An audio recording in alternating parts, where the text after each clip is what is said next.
বাংলাদেশের বর্তমান উদ্বুদ্ধ পরিস্থিতি এমন পর্যায়ে আসছে, দেশকে অস্থিতিশীল করতে স্বৈরাচারীর দোসর এবং আমাদের পার্শ্ববর্তী দেশ মাইনরিটি গেম একের পর এক মাইনরিটি গেম খেলে যাচ্ছে।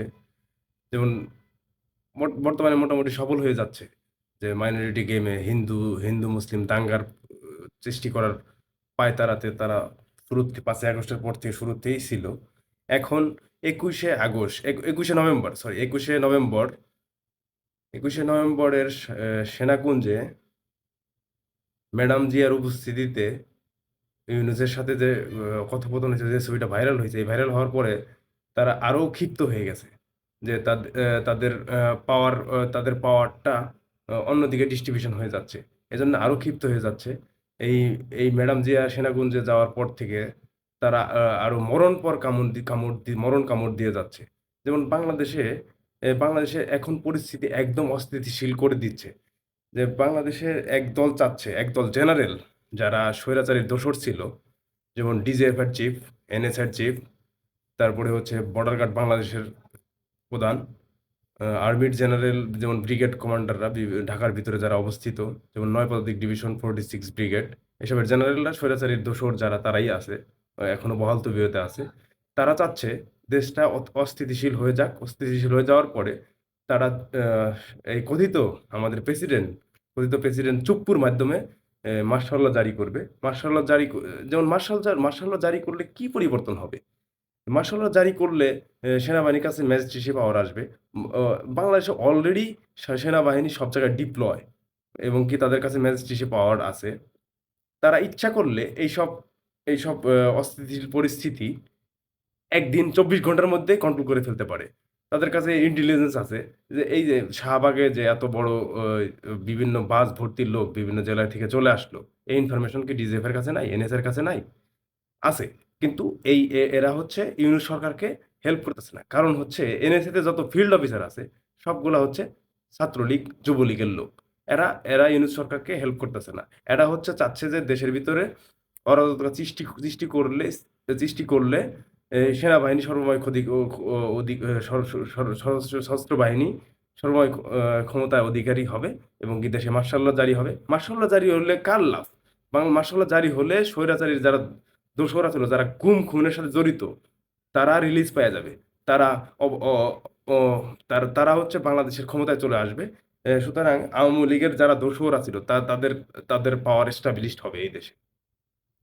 আর তারা আরেকটা বিষয়ে অপেক্ষায় আছে যে ডোনাল্ড ট্রাম্প যদি ২০শে জানুয়ারির পরে ক্ষমতায় আসে, তাদের জন্য একটা আ আশার বাণী নিয়ে আসবে। এই দেশে যদি সামরিক শাসন জারি হয়, তাদের সাথে একটা ডিলিংস করে দেশটাকে অন্যভাবে পরিচালনা করবে বাংলাদেশ সেনাবাহিনী।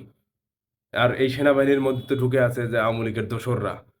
এই দোসররা এটাই চাচ্ছে। মরণপর কামড় দিয়ে দেশকে অস্থিতিশীল করে দিতে চাচ্ছে এবং এদের সাথে হেল্প করতেছে যেমন বাংলাদেশের পত্রিকা, যেমন ডেইলি স্টার, প্রথম আলো, সমকাল, কালবেলা।